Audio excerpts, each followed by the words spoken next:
Esto es Conversaciones de Vida. Te invito a que profundicemos en la enseñanza del fin de semana a la luz de la palabra, junto con amigos que nos hacen crecer en nuestra vida espiritual.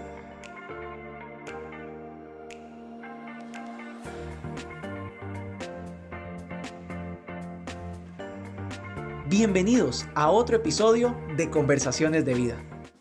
Amigo o amiga, bienvenido una vez más aquí en Conversaciones de Vida, episodio 29, y hoy tengo el privilegio de tener a dos compañeros de viaje, porque con los dos he hecho viajes muy significativos y creo que este episodio va a ser significativo, porque hoy traemos un tema que usted disfrutó el fin de semana y que queremos profundizar. Pero antes de profundizar en ese tema, voy a presentar a mis dos pastores y amigos, don Víctor Solís, pastor de jóvenes de BAO. Hello. Y nuestro pastor general, Mauricio Solís. Bienvenido. Aquí estamos, capítulo 29. Capítulo 29. Espero que nos invite a un viaje después de esto, ¿verdad? Sí. Yo creo que lo que sigue es, hemos tenido viajes individuales. Ahora el tema es hacer un viaje los tres. Bueno. ¿Verdad? Estaría bonito. Está bonito. A ver dónde podemos ir. Sugiérannos lugares ahí, a ver dónde podría ser. O invítennos. Y si nos quieren patrocinar el viaje. Sí. Bueno, familia, estamos hoy hablando de los sepulcros blanqueados. Y me ha costado practicar esto porque me cuesta decir esa unión de palabras. Pero realmente fue una enseñanza que yo creo que se le puede sacar bastante juguito.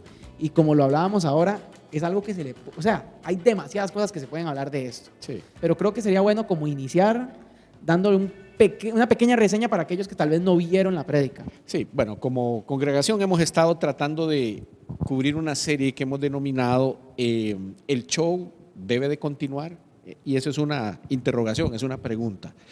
Y quisimos comparar la vida espiritual como ese momento donde a veces queremos que sea muy artificial, muy controlado, muy maquillado, hipócrita a veces.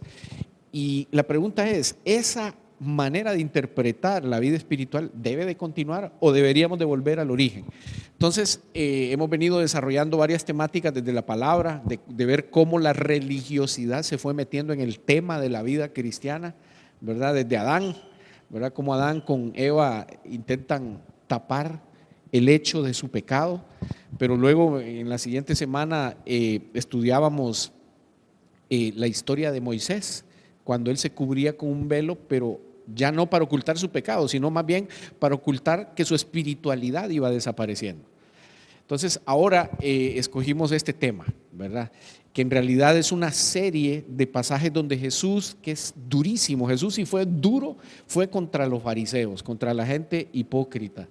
Y entonces contra la gente religiosa, ¿verdad? Que utiliza la religión para su propio beneficio, para enmascarar sus propios errores, etc. Y entonces escogimos este pasaje de Mateo 23, que es muy largo, ¿verdad? Pero que habla de varios temas, donde uno de ellos que está en el centro de todo ese pasaje es el de los sepulcros blanqueados. Qué bueno que Víctor está con nosotros hoy. Quise que pudiera compartir con nosotros porque él representa a la generación joven, es alguien que ha tenido que pasar de una cultura fuera de la iglesia a una cultura callejera, rockera, ¿verdad? A una cultura eclesial. Entonces, qué bueno que podemos tener a alguien que puede compartirnos desde esa perspectiva.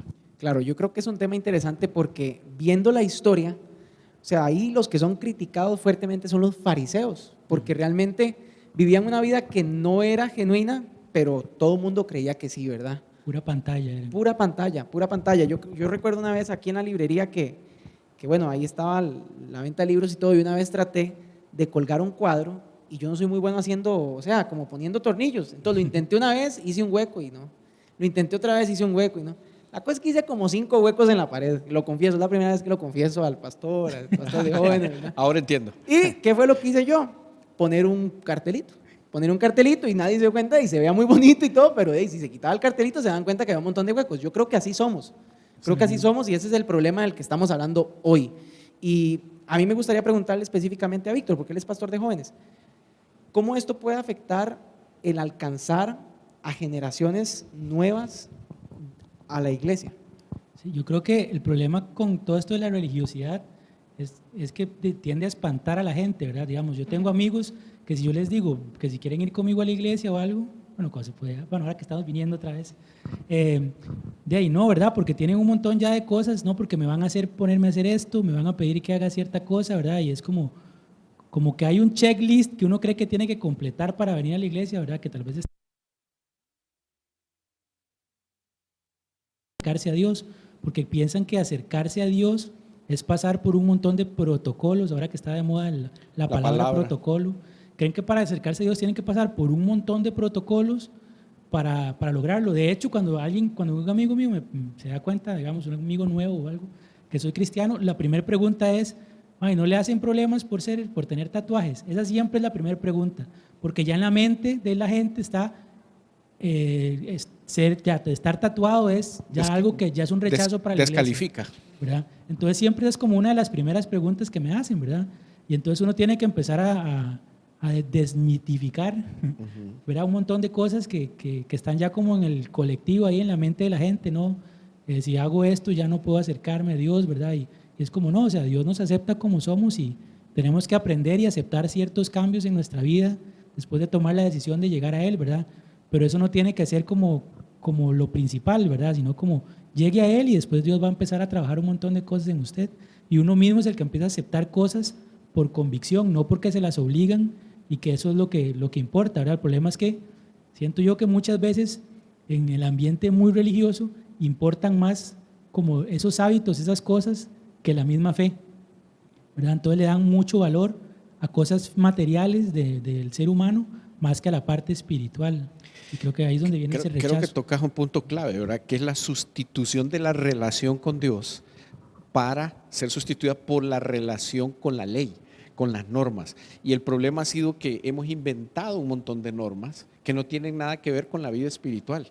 Y entonces mucha gente enfatiza y crea doctrina y crea reglas y crea un montón de cosas que son una carga y un gran peso sobre aquella gente que ya viene cargada, que ya viene con pesos de vida y que entonces más bien la aplastás, ¿verdad? Como el pasaje de Mateo decía, ¿verdad? O sea, esta gente cruza el mar para agarrar a alguien y convertirlo en alguien como ellos, pero lo hacen un esclavo del infierno, ¿verdad? Porque realmente le aplican un montón de normas y culturas, por decirlo así, estilos de vida que no tienen nada que ver con la libertad que Cristo nos está ofreciendo. Sí, y yo creo que el problema aquí es que perdemos la perspectiva y no entendemos que hay cosas que son fundamentos, y yo creo que hoy vamos a hablar mucho de equilibrio. Ajá. Hay cosas que son fundamentos dentro de la iglesia y otras cosas que son estilos.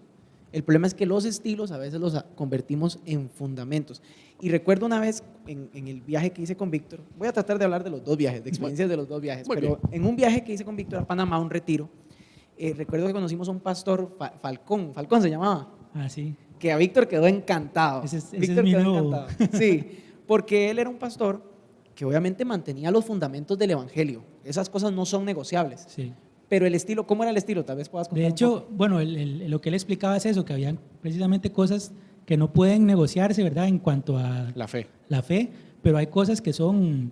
Entonces él es digamos, físicamente es chistoso porque él es muy moderno, ¿verdad? Y anda así usted lo ve en la calle y no se imaginaría que es pastor, parece que es actor o rockero o algo así. Y es porque él dice, siempre ha sido mi estilo, ¿por qué por yo ir a la iglesia tengo que cambiar? Es ropa, digamos. Y aparte implementó una cosa que es que empezó a hacer iglesias en los bares, ¿verdad? Entonces él, digamos, él lo que hizo fue alquiló un bar y entonces él decía, más los invito al bar, y cuando la gente llegaba lo que tenía era un culto ahí adentro. Obviamente no vendían alcohol ni nada de esto, pero entonces empezó como a cambiar un montón de paradigmas, ¿verdad? De lo que se esperaba de una iglesia. Y él decía, es que yo no quiero llegarle a gente que ya conoce a Cristo, yo quiero llegar a las personas que nunca van a entrar a una iglesia. Exacto. Porque hay tantas cosas que se lo impide y entonces no van a entrar nunca. Entonces yo quiero hacer algo para alcanzar a esta gente. Y dice que él pasó de tener una iglesia de miles de personas a tener una de primero 80 y empezar ahí a surgir porque él quería cambiar eso y él quería llegar a otra gente. Entonces, y él aparte hace comedia, hace stand-up, hace un montón de cosas. Y él es como, o sea, quiero como que me conozcan afuera para poder invitarlos adentro, ¿verdad? Porque nada hago con que me conozcan solo en la iglesia. ¿Qué hago yo llegando solo a un montón de cristianos que ya conocen la palabra? Yo quiero alcanzar más personas. Mira, a partir de 1965 más o menos, hay un cambio de paradigma en la manera de pensar en el mundo. Y entró lo que se llama la posmodernidad. Es una época nueva. Las épocas más o menos duran 500 años. Nosotros hemos vivido 70 años de esta etapa que posiblemente va a durar 500. ¿Qué significa? Que está en proceso de desarrollo. Entonces, los valores de esta cultura son nuevos, están cambiando. Entonces, los valores del mundo están cambiando. Los valores de la iglesia, los valores del reino de Dios no cambian, pero sí cambian las formas en que nosotros aplicamos esos valores. Entonces, mucha gente se quedó defendiendo en la iglesia tradiciones y costumbres de una época anterior, de formas en que se hacían las cosas y adoptándolas como que fueran fundamentos y los defienden a capa y espada, ¿verdad? Y hacen doctrina alrededor de esas cosas cuando eran cosas culturales como el corte de pelo, el tipo de moda, el lenguaje, etcétera. Entonces, hay una tensión que hay que reconocerla. Cómo vivir de una manera en la cultura en que podemos presentar el evangelio de una manera relevante y entendible al lenguaje y a los valores que se están viviendo, sin perder la esencia de los principios bíblicos. Eso es una tensión. Es como un equilibrio ahí que no se puede perder. Sí, exactamente. Entonces, a veces, por creer que estamos defendiendo principios, nos aferramos a eso, pero en realidad lo que nos estamos aferrando es costumbres, ¿verdad? Yo he puesto varias veces el ejemplo de los pastores que tienen que utilizar corbata en los lugares de culto religioso, porque tiene que ser así, ¿verdad? Y se defiende a capa y espada, cuando la corbata es una prenda en realidad femenina que fue adoptada después por la moda masculina. Entonces, eso cambia y eso no es trascendental. Lo que importa es lo que está en el corazón de la gente. El corazón lo que sí debería reflejar es, o más bien nuestro ser externo debería reflejar lo que hay por dentro. Entonces, por eso alrededor del fariseísmo se habla de sepulcros blanqueados. ¿Por qué? Porque religiosamente adoptamos poses, adoptamos lenguajes, adoptamos actitudes blanqueadoras, cuando en realidad las motivaciones por dentro están lejos de querer vivir como Dios quiere que vivamos. Claro. La pregunta que tal vez uno se hace es ¿cómo hacer para cambiar o transformar esas cosas que hay en el interior que me imposibilitan realmente ser genuino o ser sincero? El otro día hablábamos en el episodio anterior el tema de la oración, que a veces nosotros queremos sonar muy bien a la hora de orar, ¿verdad?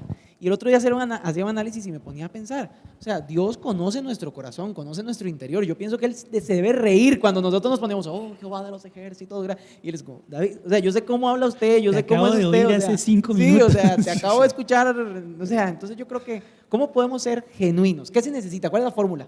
Yo creo que fórmula es muy difícil porque depende mucho de cada persona, pero es como que hay que aprender a, digamos, por ejemplo, en una iglesia que hay gente de todas las edades. Exacto. Yo no puedo obviar que hay gente mayor que tiene ciertas costumbres y no puedo causarles un shock que también los haga irse, pero tampoco puedo entrarle solo a esa gente porque se me van a ir los más jóvenes. Entonces tengo que buscar el equilibrio, ¿verdad? Un poquito entre las dos. Y yo, por lo menos personalmente, algo que yo decidí, porque creo que es como una decisión que tiene que tomar uno cuando empieza a predicar y estas cosas, ¿verdad? Fue que yo dije, bueno, yo estoy muy seguro que a mí Dios me tiene, digamos, trabajando con jóvenes y todo, y como que ese es mi lado, ¿verdad? No sé más adelante qué va a pasar, pero por lo menos por ahora. Pero también me ha dado la oportunidad de hablar de acá en la iglesia para todos, ¿verdad? Entonces yo dije, yo sé que para llegarle a esas personas, yo tengo que ser yo. Yo no puedo subirme aquí a querer sonar de una manera, a verme de una manera, ¿no? Porque si después yo, digamos, en el cafetín o cuando nos topábamos, me ven hablando así, y cuando ven aquí, hermanos, ¿verdad? O sea, van a decir, ¿qué le pasa a este mae? Entonces digo, si yo hablo y digo mae, ¿por qué no puedo decir mae aquí si no es una mala palabra, ¿verdad?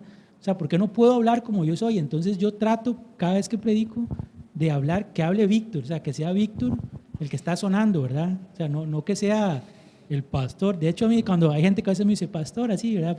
Y yo siento hasta feo porque, o sea, siento como raro. Es como, no, ¿verdad? O sea, somos iguales. Y si yo soy una forma afuera, ¿por qué voy a venir aquí a aparentar de otra manera? Entonces creo que eso, de cierta manera, también conecta con la gente, porque la gente ve genuinidad, ve que uno es así, ¿verdad? Esa es la identidad de él, no me está aparentando otra cosa. Y eso ayuda a conectar con las personas. Y me pasa con los jóvenes que de ahí, aunque yo soy mayor que los jóvenes, obviamente, ¿verdad? De cierta manera es como, este maestro Anis, este maestro conecta, ¿verdad? Y la gente mayor también se me ha acercado muchas veces, me dice, me gusta que usted sea honesto, se ve que usted habla como usted es y no viene aquí a aparentar. Entonces siento que eso me ha ayudado a conectar y es algo que yo decidí como no, esta es mi forma de ser y yo no quiero como adoptar un estilo de predicador, sino ser lo que yo soy también cuando estoy ahí arriba. Exacto. Ok, vos preguntás qué necesitamos. A mí se me ocurre temor a Dios. Si yo tengo temor a Dios, voy a tener respeto del diseño que Dios hizo para mí. Y vuelvo al punto de Víctor. Entonces yo tengo que ser yo. No puedo reflejar otra identidad, no tengo que buscar ser como el otro fulano, hablar como el otro fulano, orar como el otro fulano. Tengo que hacerlo como soy yo.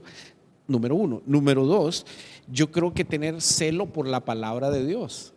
Porque yo no vivo la fe por la doctrina inventada por alguien, por las reglas inventadas por alguien, por la cultura que me modifica. No, yo tengo que ir al principio de la palabra de Dios. Entonces, si yo soy genuino conmigo mismo, genuino en mi relación con Dios, genuino en aplicar lo que la palabra dice, pues eso es una vacuna en contra de volverme religioso.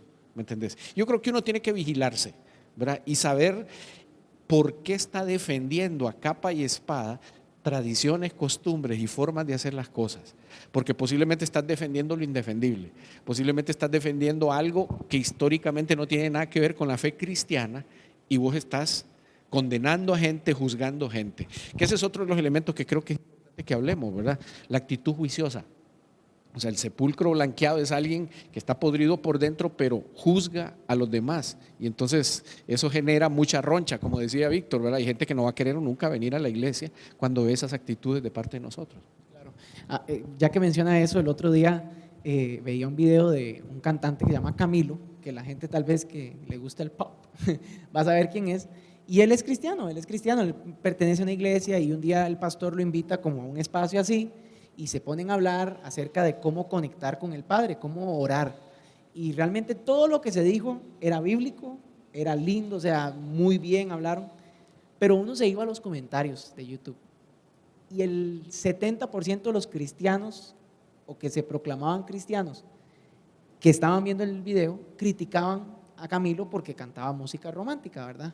Y lo criticaban feo. Entonces vi un comentario que me llamó mucho la atención y yo creo que es una pregunta que tenemos que hacernos. Y decía, ¿qué pensarán aquellas personas que vienen a ver esta enseñanza porque es Camilo, porque es un influencer, una persona que la gente lo quiere mucho, y vean estos comentarios de los cristianos? O sea, ¿qué van a pensar de nosotros, la iglesia? Y yo creo que eso se trata, o sea, de no juzgar, porque al final de cuentas, muchas veces cuando juzgamos estamos podridos por dentro. Yo creo que Víctor puede comentar mucho porque viene del mundo de la música. Vos que dirigías una banda de rock, o sea, ¿qué ha sido eso para vos, interpretar esa parte? A mí, miras que es vacilón cómo a mí me ha criticado más gente cristiana que gente de afuera. Ha sido una experiencia que tal vez yo no me esperaba, porque cuando yo decidí de cambiar de vida, básicamente, ¿verdad? Contá qué hacías. O sea, yo estaba totalmente alejado de la iglesia, de Dios, de todo. Yo tenía mi banda de rock y andábamos ahí vacilando. Y para mí, o sea, la iglesia no era ni una opción, digamos, para nada. Después por circunstancias de la vida, yo empecé a acercarme hasta que me metí de lleno, ¿verdad? Y decidí dejar ciertas cosas, ¿verdad? Entre eso una de esas fue la música. No porque yo hiciera nada malo con la música, porque en realidad no era una música ni vulgar, ni nada, pero prefería usar mi tiempo para otras cosas, ¿verdad? Y mis amigos del grupo me apoyaron un montón. Ellos fueron como, ay, qué bueno, ¿verdad? Y que si eso lo hace feliz, y si eso lo tiene a usted contento, y más bien a veces me preguntan cosas de la Biblia y cosas así. Entonces la experiencia por ahí en realidad no fue como tan fuerte. Sí hubo ciertas amistades que sí de una vez me borraron de Facebook. Hacia el primer posteo cristiano que puse, nunca los volví a ver en Facebook, metí qué raro, no he vuelto a comentar nada, me meto a buscarlo y dice agregar, bloqueado. Y yo, ¿cómo que agregar si ya éramos amigos? ¿Verdad? Entonces me borraron y digo, bueno, si me borraron, ellos se lo pierden, ¿verdad? Entonces, pero hay muchos otros que me han, sí, también dentro de gente cristiana, más bien he recibido a veces comentarios como que uno dice, o sea, en el seminario donde yo estudio, que no voy a decir el nombre para no quemar, una compañera, una vez tenía yo una alergia en la piel, ¿verdad? Y llegó y me dice, eso es un castigo del Señor por haberse rayado la piel así contra lo que Él indica. Y yo como, wow. O sea, qué dicha que yo era cristiano, porque si yo hubiera sido la primera vez que llego a una iglesia y alguien me dice eso, no vuelvo. Claro. O sea, voy a decir, ¿a qué voy a ir? O sea, si desde llegando me están condenando, ¿verdad?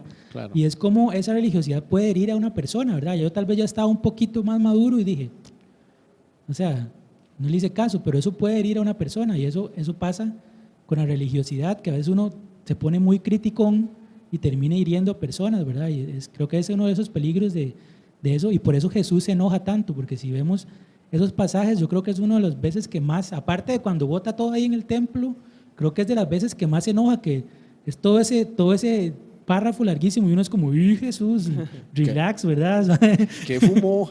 Sí, es como, hijo de pucha. ¿Qué le pasó? Entonces, perdón, uno dice, o sea, de verdad él lo molesta porque él sabe el daño que esas acciones pueden generarle a otras personas que quieran acercarse a él, ¿verdad? Entonces, qué peligroso caer en eso. Y también tener un poco de respeto, por ejemplo, creo que es otro lado de la moneda. Si a mí me invitaran un día por alguna cuestión a predicar a una iglesia más así y me dicen, de aquí es con saco y corbata, yo me voy a poner saco y corbata para evitar problemas, por una cuestión de respeto, claro, ¿verdad? Entonces, como buscar ese equilibrio que yo decía antes. Creo que acá hay un tema interesante y es que, vamos a ver, los fariseos eran líderes religiosos y tal vez parte de su tarea en algún momento era confrontar a personas que no estaban viviendo una vida conforme a lo que Dios establecía. Pero yo creo que aquí hay un problema, y creo que es un problema en el que caemos muchas veces como líderes o como discipuladores, como hermanos en Cristo. Y es que no somos asertivos a la hora de confrontar a la gente, somos agresivos más bien. así es. O podemos caer en el otro lado de que no somos agresivos, no somos asertivos y más bien somos sumisos ante las cosas que tal vez sabemos que no están bien en la vida de aquellas personas que tal vez lideramos o servimos. Entonces, como psicólogo me gustaría preguntarle, o sea, ¿cómo podemos ser asertivos a la hora de confrontar en amor? Ok, antes de eso, un comentario. O sea, Jesús fue súper compasivo, misericordioso con los pecadores y los trató con dulzura, los trató con misericordia. No lo hizo con los fariseos, justamente por lo que estás diciendo, porque el fariseísmo representa el obstáculo más grande ante el no convertido, el no creyente, porque impide que la gente realmente reconozca cuál es la verdad. O sea, estamos defendiendo y proponiéndole una mentira y con eso engañando a aquellos que están buscando la verdad. Sí, y creo que otra cosa que enojaba a Jesús de los fariseos no es solo el hecho de que fueran religiosos y criticaran, es que ellos criticaban, pero por detrás ellos no hacían lo que criticaban. Exactamente. Entonces está ahí la verdad. Jesús inclusive dice, ni siquiera hagan lo que ellos dicen, ni lo sigan, ¿verdad? Entonces, ok, ya del otro lado, o sea, como líderes cristianos, como padres, como discípulos de Jesús, por supuesto que tenemos que ser celosos por guardar la verdad, no la mentira, la verdad. 2, hacerlo desde la vulnerabilidad. Cuando yo me reconozco vulnerable, tenderé a no ser juicioso con el que no peca como yo, como dicen, ¿verdad? El que peca diferente. Entonces, yo creo que tenemos que tener el celo, tenemos que tener la actitud compasiva de querer corregir lo que no está bien y no dejarlo pasar, por supuesto, pero tenemos que tener compasión y entender que muchas cosas y muchos cambios son procesos, o sea, no son cosas, ¿verdad?, así nomás. Entonces, yo creo que tenemos un reto en la iglesia, porque por un lado podemos caer en el extremo de ser demasiado liberales, ¿verdad?, y dejarnos permear por toda la cultura del mundo y los valores del mundo, que eso tampoco es correcto. Pero por otro lado podemos volvernos en demasiado cuadrados, rígidos, cerrados, ¿verdad?, a entender que las formas, como ya lo dijimos, tienen que ser cambiadas. O sea, el odre en este siglo tiene que cambiar, no puede ser el mismo. Sí. Creo que, vamos a ver, algo que usted mencionaba y creo que es muy importante entenderlo, y usted también mencionaba inclusive el tema de cómo padres se debe confrontar a un hijo. Creo que el tema de ser vulnerables es tan importante. O sea, y esta frase ya la he dicho acá en estos espacios, y es que un líder perfecto impresiona, pero un líder vulnerable hace que la gente se identifique y realmente permite que Dios haga el trabajo. El otro día se lo decía a usted, o sea, yo creo que un buen líder no se caracteriza tanto por el título, no necesariamente tiene que tener un título, se caracteriza por ser un buen líder cuando tiene un corazón conforme a Dios. Y yo creo que de eso se trata, ver el ejemplo de Jesús y encontrar en él esa manera de transformar la vida de los demás. Mira, hay gente que debería de hacer la tarea de crear un verdadero espíritu sano, una espiritualidad sana, Pero en vez de dedicarle tiempo a eso, dedican el tiempo a blanquear el sepulcro, a ser hipócritas, a inventarnos poses, ¿me entiendes? A dar apariencia. Cuando en realidad ganaríamos muchísimo en ese crecimiento espiritual cuando reconociéramos nuestras debilidades, cuando pidiéramos oración porque estamos en debilidad, porque reconocemos que hay tentación y hay debilidad a la cual somos sujetos, ¿verdad? Entonces, eso cambia la visión que la gente tiene de nosotros. Ser cristiano no es mostrar perfección, ser cristiano es mostrar la vulnerabilidad siendo perfeccionada por medio de un acto sobrenatural, no un acto de hombre, es la obra del Espíritu Santo en nosotros. Sí, yo siempre he dicho que Jesús no vino a buscar santos porque entonces la iglesia estaría vacía, ¿verdad? Vino a buscar gente imperfecta que esté buscando ser como Él. Entonces eso es lo que Él hace, y yo creo que la gente que se pone en esta actitud de crítica y de blanquear su sepulcro, tal vez se le olvida que todos los pecados son iguales, ¿verdad? Entonces como no, es que ese man anda de infiel y usted viene aquí con el chisme, ¿verdad? Está cayendo en un pecado también, juicio. Está haciendo algo malo, entonces uno cree que no, es que lo que yo hago no es tan malo, pero la palabra lo dice, ¿verdad? Todos los pecados son iguales, entonces tenemos que cuidarnos de no andar criticando sin ver, y como dice también la palabra, ¿verdad? La viga en el ojo prove, la paja en el ojo ajeno, y no vemos la viga en el nuestro, ¿verdad? Entonces no somos quien para andar juzgando, porque eso solo le corresponde a Dios. Nosotros estamos aquí para demostrar lo que Dios está haciendo en nuestra imperfección, no lo que Dios tiene que hacer en las imperfecciones de los demás. Sí, yo creo que la iglesia como tal tiene que cambiar. O sea, recordemos en los años 40, 50, ¿verdad? Donde la iglesia era muy tradicional, la música, la liturgia, las mujeres se sentaban a un lado, los hombres se sentaban a otro por un prejuicio de sexualidad, de promover ningún acercamiento tentador y ese tipo de cosas, ¿verdad? Se sobreenfatizaba la moda, etcétera. El mundo fue cambiando, la iglesia ha tenido que ir haciendo cambios. Entonces, lo importante para mí es cómo la iglesia se mantiene alerta en saber cuáles son los cambios que tiene que hacer y cuáles no, ¿verdad? Porque vuelvo al punto, podemos volvernos en una experiencia religiosa demasiado secularizada, ¿verdad? Entonces, la tecnología, el tipo de reunión, el tipo de liturgia, todo eso está siendo afectada mucho por la demanda que tiene el mundo.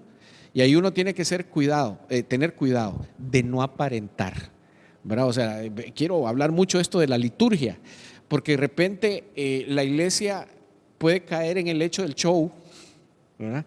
Y en la apariencia de que somos hiperespirituales porque tenemos más luces, porque tenemos más chunches, porque nos parecemos más a los grupos seculares, etcétera.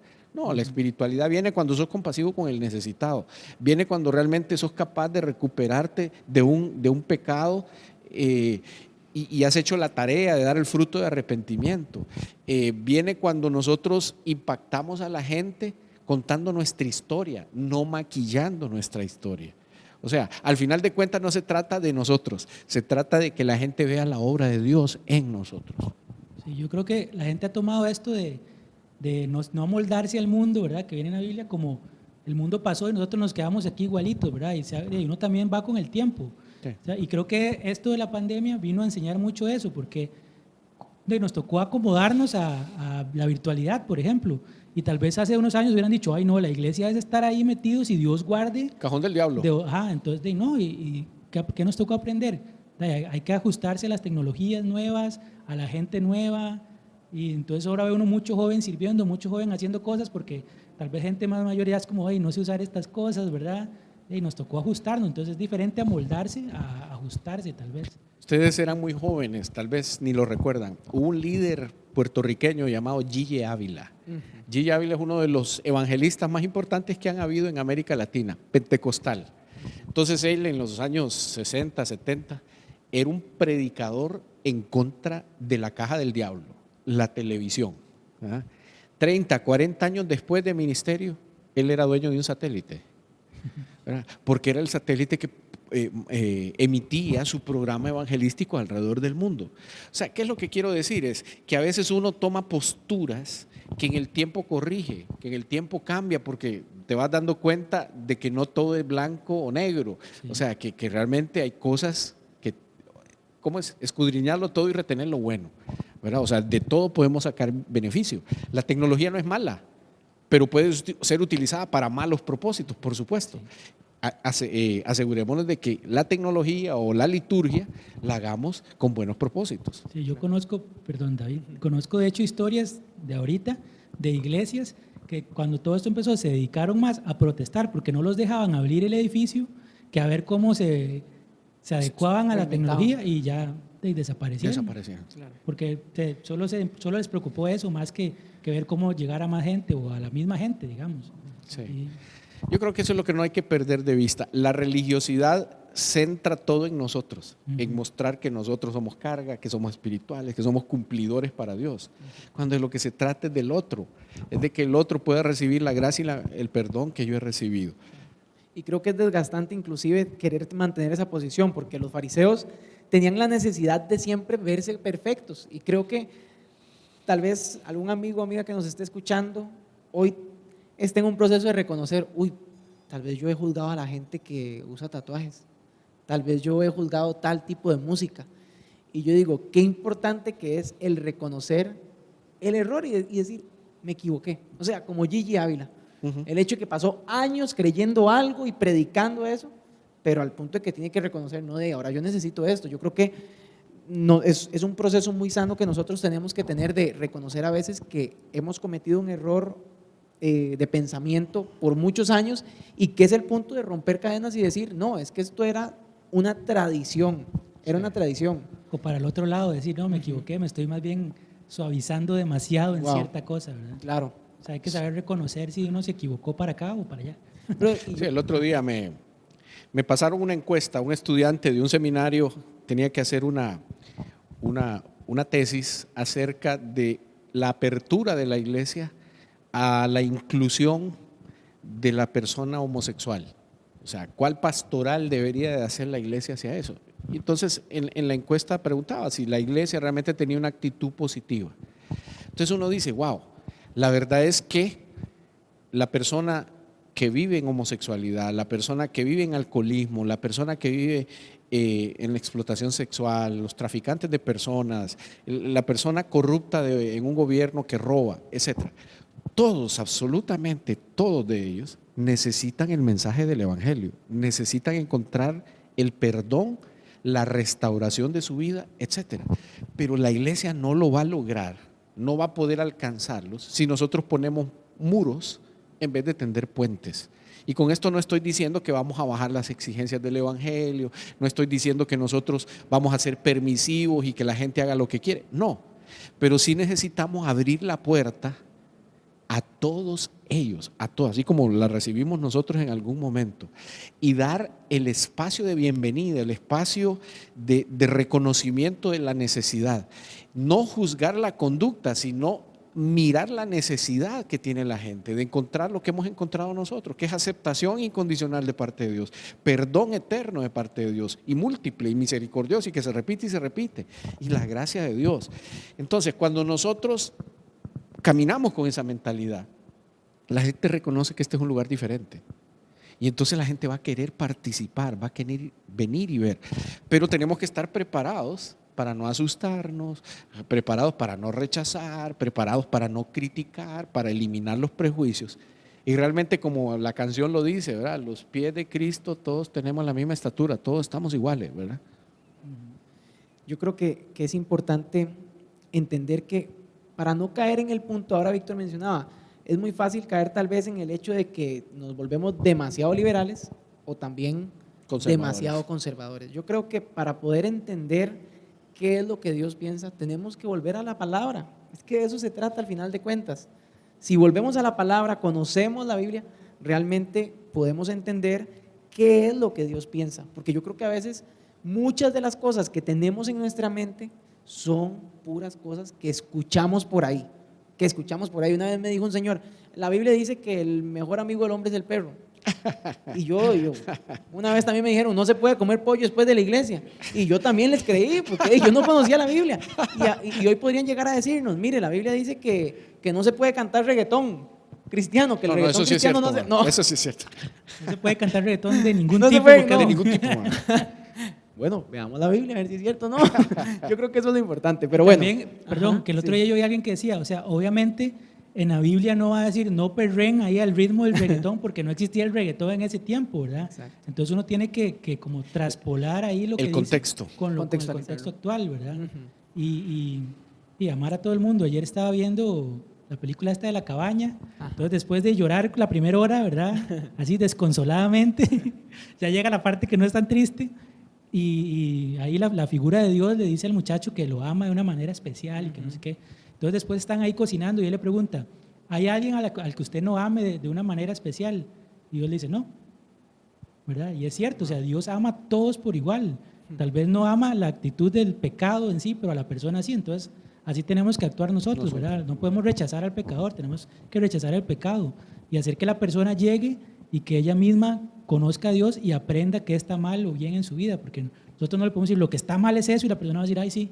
No, es Dios el que tiene que trabajar en ese corazón. Claro. Sí, yo creo que ayudará a que nosotros nos hagamos la pregunta, ¿qué está podrido en mí? ¿Qué está podrido en mí?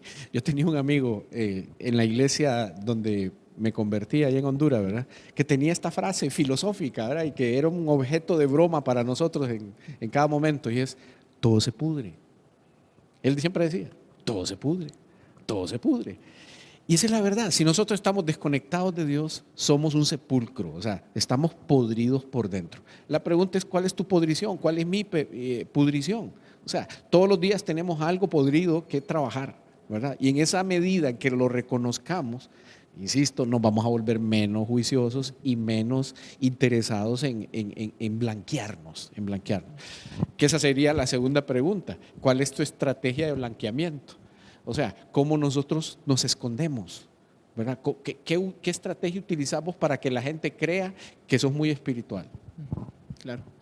Yo creo que, vamos a ver, es importante entender que necesitamos sacar lo que ya tal vez está podrido también de nuestra vida, porque yo creo que hay cosas que dejamos y que no botamos, y usted me lo puede decir bien porque una vez su refrigeradora se dañó, bueno, se quedó sin energía varios días, ¿verdad? Claro, era una... Quiero aclarar que no fue mi culpa. Lo dejé cuidando en mi casa, lo dejé cuidando en un viaje, mano. Sí, pero yo sabía que el hombre había pagado el break. La cosa es que, bueno, todo eso hubo que botarlo. Eso es como el dicho que dice, lo que no se mueve se apelota. Sí. También aplica para la parte espiritual, ¿verdad? Claro. Si usted no está en constante movimiento ahí, en ejercicio espiritual, de ahí se apelota. Claro. Yo creo que es importante entender eso. Y bueno, se nos está acabando el tiempo, pero antes de terminar este episodio, a mí me gustaría que realmente recuerden las preguntas que acaba de decir nuestro pastor. O sea, ¿qué cosas hay que votar? ¿Qué es tu estrategia? Sí, ¿cuál es la estrategia? Que has estado utilizando y a la que tenés que renunciar. Claro. Posiblemente es tu manera de hablar, posiblemente es tu pose, la manera en que orás, de repente es la manera en que tratás a la gente, juicioso, acusador, criticón.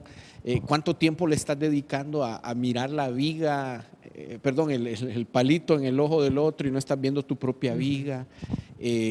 Pensar en eso que vos acabas de decir que es importante. ¿Cuáles son las basuras que yo tengo por dentro, que ando cargando desde hace muchos años y que no le he permitido al Espíritu Santo que las saque? Claro. Vamos a ver, Víctor hoy estuvo de invitado en este episodio y creo que ha sido un episodio buenísimo. Van a solicitar segunda parte. Sí, y le vamos a dar un privilegio. Y es que usted en este momento es una dinámica que nunca hemos hecho en este programa. Wow. Usted tiene que determinar el nombre de este episodio. Ya, el nombre de lo que se le venga a la mente. Qué difícil me la puso. Qué difícil me la puso. Yo le pondría, estoy haciendo tiempo mientras pienso. Yo le pondría, no tengo idea. No tienes idea. No tengo idea. Bueno. Le pondría, no sé, como algo de se me fue la palabra, me puso nervioso y se me fue la palabra, de autenticidad, como ser auténtico. Creo que esa es la cosa. Genuino. Genuino. O sea, recordar que Dios me conoce como soy. ¿Para qué apantallo yo afuera si el que importa que apantalle sabe lo que soy de verdad? Sabe lo que hay dentro del sepulcro, de qué me sirve blanquearlo. Entonces, no blanqueen el sepulcro en vano. Muy bien. Está bonito, muy bien. excelente. Bueno, ahí vamos a ver. Vamos a pasarlo por producción, a ver si No lo creo, aceptan o no lo aceptan. Edítelo. Sí, pero bueno, realmente ha sido un tiempo hermosísimo y sobre todo porque ustedes nos estuvieron acompañando, disfrutando de esta conversación y siendo parte también. Así que muchísimas gracias, sigamos siendo iglesia, sigamos haciendo de vida abundante luz y sal para la comunidad. Y de Conversaciones de Vida, un espacio donde podemos abrir nuestro corazón, ser vulnerables y hablar del Evangelio sin miedo. Hasta luego. Hasta luego. Chao. Bueno, chicos, gracias.